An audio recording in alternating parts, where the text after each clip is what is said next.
Welcome to episode 10 of the Deficient Vegans podcast. I'm the muscle deficient vegan here with the protein deficient vegan. You want to say hi? Hi. Hi. So this week we're going to talk about vegan myths, misconceptions, hesitations you might have when trying to go vegan. It's still Veganuary, so a lot of people are still, poking around trying to understand what it maybe means to go vegan or maybe switch to a plant-based diet. So I think a lot of these things are probably things that people think about or hear, maybe if they talk to people about being a vegan. So we're going to try to tackle some of these and have a little bit of a conversation about them. Yeah, it might even be good if you are trying out Veganuary and you're getting a lot of these. Yeah. So jumping right in, the first thing we have is the myth that all vegans eat is rabbit food. So there's a big misconception that a lot of vegans basically just eat like salads, literally bowls of lettuce for whatever reason, maybe just vegetables. But everybody needs actual protein in their diet, even if they're not doing a high protein diet. So a lot of the sources are really going to be things like beans and lentils were the common ones, but our style is to kind of do the more high protein stuff like tofu and seitan. Yeah, and this is a big problem, like if you're going out with friends and they're picking restaurants that only have like maybe one vegan option and that vegan option is just a salad. You kind of run into it at work functions and stuff too. For some reason, people don't seem to understand like just because I'm vegan doesn't mean I don't also need things other than lettuce. Yeah. Yeah, a lot of the times the vegan option is just take everything off that's not the lettuce and vegetables, and it's not very helpful for anybody, really. Yeah, it's actually pretty wild because at work a couple years ago, we were doing strike coverage, so we were probably going to get locked in, and so the preparations were happening, and they were sending out the menu of like, here's what you can expect since, you can't leave for 2 entire weeks. And I was like, there aren't vegan options. What is the vegan option? And I hear back that, oh, well, the vegan option is going to be a bowl of mixed greens for lunch and dinner, but you would need to bring your own dressing. I had no words. Yeah, that's like very generous to let you pick your own dressing, Yeah, I know. I can bring my own dressing. It was wild. So I started like stocking peanut butter. Do you remember that? Yeah. I was like stockpiling peanut butter and like if we knew then what we know now, you probably could have made some high protein dressing for that. Yeah, I could have, but it would have only lasted like 4 days because it has tofu. Yeah, still not ideal. It was pretty nuts. Yeah, but anyway, most vegans, even vegetarians, not a big fan of the bowls of lettuce and other things that are considered rabbit food. That's not really how we eat. Yeah, I don't even consider that like a vegan option. Like if someone asked me to go somewhere and that's the vegan option on the menu, unless I like really, really, really, really want to hang out with you, I'm probably not going to go. Yeah. All right. So next up on the list, vegans are protein deficient. So being as we're here with the protein deficient vegan, we've obviously got some opinions on this. Actual protein deficiency that makes you actually sick is super rare. It's not even a common vegan problem. There are some people who can run into it if they go into what we were just talking about and maybe make a switch to eating a bunch of rabbit food for some reason because they don't really... Or like a lot of junk food. A lot of junk food too. But I mean, to be healthy, like the actual dietary minimum to not get sick is a very low protein percentage. So this is just not really a concern. Like 10% maybe? Yeah. It's really low. I mean, people are hitting this without even trying. Yeah. If you eat anything anything really, even plants have protein to a certain degree, but if you're not like trying to lose a bunch of weight by just eating lettuce, this is probably not something you're going to run into. Yeah. Or junk food, right? Yeah. But I mean, it is a little hard. Like if you are trying to build muscle and trying to hit those protein targets, it can be a little more challenging, but it is definitely not unachievable by any means. Yeah. Yeah. And I think this is, a pretty clear argument against this is there are plenty of vegan athletes and even bodybuilders. So, obviously there are a million ways to get vegan protein. Yeah. And that's, one of the things we specialize in with our recipes is how to do that. Go check them out. Go check them out for sure. But there's just protein and so much stuff. This is not really a real thing. Next up, the myth that vegans can't get all their nutrients and they live on supplements.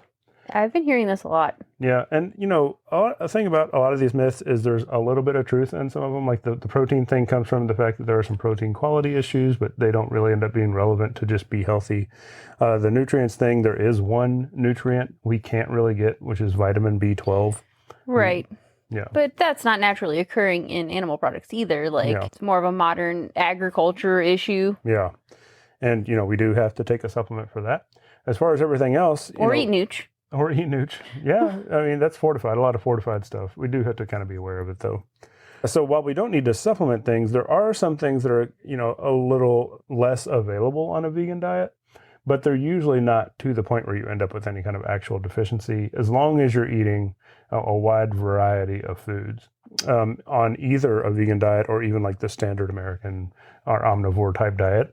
If you eat the same couple of things over and over, or you just eat junk food, you're going to run into vitamin, nutrient type deficiencies anyway. I mean, it's not like people who eat animal products never have nutrient deficiencies. I mean, I know back before I was vegan, I ran into vitamin D issues. I even ran into B12 issues at some random points in my life. They weren't serious, but I was definitely on the low end on blood tests and things like that at random times. Yeah. So yeah, a wide variety of whole foods is the best way on any diet to get your vitamins and nutrients that you need. You can't replace the taste of meat and dairy products.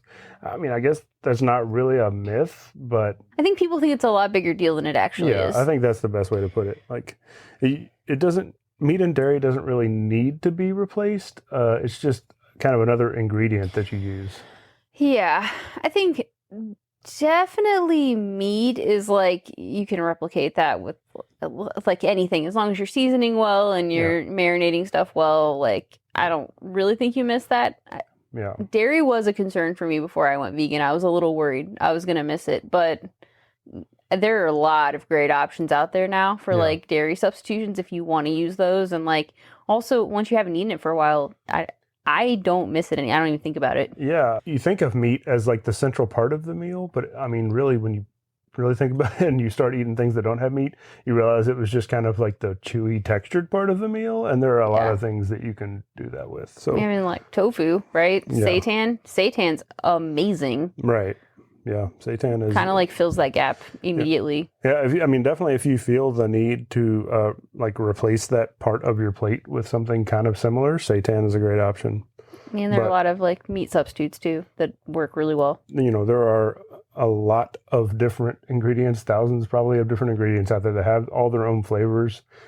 Meat and dairy are really just a handful of ingredients. So you're not really going to miss those nearly as much as you think when you have all these other options to eat food. Maybe a little bit hard the first few months, maybe even the first year, but like you learn how to cook around it and you don't need it. And I would even argue a lot of that in the first few months is just learning what to eat instead. Like, it's just a habit kind of thing, really, more than actually missing the taste. Like, it breaks your brain a little bit. Yeah. Yeah. And again, if you really like those things a lot and you want to maybe help the transition, there are a lot of great straight up substitutions. They got, Beyond and Impossible for meat and a million different vegan cheeses. It's hard to even miss cheese with all the cheese options out there. Yeah, and they're actually good nowadays. Yeah. All right. Next up, vegans are all weak and frail. This one is, just obviously not true. Again, going back to vegan athletes, vegan bodybuilders, and these aren't like, amateurs. There are professional athletes, professional bodybuilders, professional strongmen even that are completely vegan. There's actually a website, greatveganathletes.com, where you can go to it and just look at list of vegan athletes at the highest level in a bunch of different sports. And that was one of the things I got from, the Game Changers movie. There's a lot of, argument about the scientific details or whatever of the Game Changers movie. But for me, it was just the realization that people could be at the top of their sport and be vegan. For me, that was enough to just know, like, oh, well, that's possible. Why would I even need to bother with not being vegan? Do you know what I got from Game Changers? Oh, wow. All right. What'd you get from Game Changers? Apparently, vegan erections are way better. That's what I got. There was like a whole segment on it. Yeah. If you're looking for that kind of motivation, it's definitely worth a try. Vegetables, the new Viagra. Yeah. That's what they say. That's what they say. That's pretty much the Game Changers tagline, I think. I think that's going to be the vegan version of the Got Milk campaign. Next up, plant protein isn't complete and isn't as good as animal protein. again, we come back to a little bit of truth and the kind of myth here, because this is technically true. A lot of plant proteins aren't what they would consider complete, and the quality as far as the amino acid profile is a little less than animal proteins, but a lot of the time it doesn't actually end up mattering for practical purposes. You know why that is, though, right? Why is that? Okay, so basically what I what I read is like needs like. So like basically if you wanted the best protein, you'd be a cannibal, right? Oh, Like yeah. you'd eat human meat to get like a full complete protein, because humans are eating the full complete protein, so their bodies are made up of the full complete protein, and that's the same for like animals. Like Yeah. animals are eating all these vegetables or like grains, whatever, Yeah. that make up complete proteins in their body, and that's what you would be eating if you were eating animals. Yeah. So you just need to eat better, and then you'll have complete proteins. Yeah. With non-animal products. Yeah. Or you can be a cannibal. We need to see some studies on cannibalism protein efficiency for sure. Yeah. So, I mean, for one, all plant foods and really all foods that have protein actually have all 20 amino acids. So everything has all the amino acids. Complete protein really just means, does it have a high enough percentage threshold of each of those amino acids to meet, basically a predetermined number. So there are a lot of things. For an example, seitan is not considered a complete protein, but it's only because it's lacking in one amino acid, which is lysine. So it's got everything else it needs. It just is a little lacking on lysine. Lysine, though, comes in beans and tofu and lentils and all kinds of other stuff. So basically, if you eat soy and you also eat seitan, you're going to get that lysine anyway. So it doesn't really matter that there's not the lysine in seitan. Right. So you don't have to get all the amino acids at once. You don't even have to necessarily combine those foods at the same time. It's just, throughout the days and weeks, your body needs to have all, especially the essential amino acids available to it. And so eating, again, a variety of foods will get you this total big picture, complete protein profile, even if the individual foods technically don't qualify as complete proteins. Yeah. You can think of it like an amino acid pool party in your body. They just all chill out until your body's ready to like take them all together. I like that. That's good. A pool party. A little pool party. Yeah. But if you are interested in like single source complete proteins on a vegan diet, soy and quinoa are on their own complete proteins. And buckwheat, although I've never used buckwheat. Don't know what to do with buckwheat. I think I've had buckwheat pancakes. I have too. Yeah. I think they had them at Home 2 Sweets back when I was a vegetarian. Oh, and also one more thing. Even if you only ate seitan and seitan was lacking in lysine, on a percentage basis, if you were in a caloric surplus and you just ate a whole lot of seitan, you would still get a lot of lysine. You just wouldn't get maybe as much as is optimal to build muscle if you were eating sources that also contained, those amino acids that it's missing. Yeah, and another thing you can do is EAAs, right? Isn't that like the whole point? Yeah, an EAA supplement has all the essential amino acids in there in a pretty high quantity. So you can, if you're worried that maybe you're eating the same thing over and over, like if you do eat a bunch of seitan, you can take a supplement like that and you would know, okay, I'm getting some lysine from somewhere for sure. And it just helps your, increase the diversity of your amino acid pool party. And they come in fun flavors. Yeah, there are a lot of good flavors. I like all the sour ones. A lot of the EAAs come in like the sour watermelon, sour lemonade flavors. Yeah. All right, next myth, being vegan is hard. Now, would you say being vegan is hard? In some ways, yes. Socially, yes. But I am pretty introverted, so I actually find it to be kind of helpful. Yeah, the social stuff doesn't really bother me, but the convenience factor is, I think, I would qualify that as hard. But actually, being vegan isn't really that bad. I mean, there's a lot of snacks and stuff, even if you want that, we can eat here and get from the grocery store, a lot of vegan stuff. But if you're just like, man, I don't have anything in the house, I don't really feel like cooking, trying to just go somewhere and get high quality vegan food is really difficult unless you're in the middle of a big city. Right. Like our natural gas went out last week, and so we couldn't cook. And pretty limited options. We just had to do hummus and falafel. That's pretty much all we had that was a vegan option near us. Yeah. So yeah, for sure that part does suck. Yeah, it takes a little bit of extra planning, even in the best of circumstances, to eat healthily. But honestly, even if you're not a vegan, it takes extra planning to eat healthily. Right. And I don't feel like that there's really much of a difference. It's still the same kind of thing. You cook your own food. You try not to eat out very much. And in our case, we just don't have the option to eat out very much. So that kind of makes it a little easier. Yeah, I mean, if you were going to be a junk food vegan, you could eat nothing but Oreos, and it would be just as convenient as being a junk food omnivore. So yeah. Trying to do it healthy is always going to take more time. Right. Plus, there are a ton of vegan recipe sites out there. Vegansfitness.com is one of them. You should really go check that out. But out there are lots of easy, delicious, even quick recipes that you can make even with vegan ingredients. I mean, it's the same as cooking with non-vegan ingredients, really. Oh, for sure. Like, honestly, one of our go-tos is just that Alfredo with the tofu sauce. And that takes like 15 minutes, and it is super healthy, super high on protein, really easy to make, and I think it tastes really great. Yeah, and it's definitely not any harder than making a non-vegan pasta. It's the same process. I think it's actually easier because you're blending tofu. No, that's true. Yeah. In a lot of ways, some of this stuff can be easier because you're like just blending shit where you'd normally be like making a roux or whatever. Okay, so next up is being vegan is expensive. If you're eating whole foods, like, we try to do to be healthy, it is obviously a little more expensive than normal, like, commodity food. Oh, yeah. I mean, it's definitely more expensive than eating 2,000 calories a day in Doritos. Yeah. Right.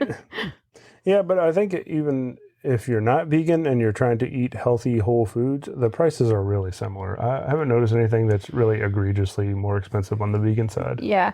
I mean, if you are really sticking to a lot of meat and dairy substitutes, it is going to get expensive. Like, very expensive. The meat replacements are very expensive. The dairy ones can be too. Like those specialty products.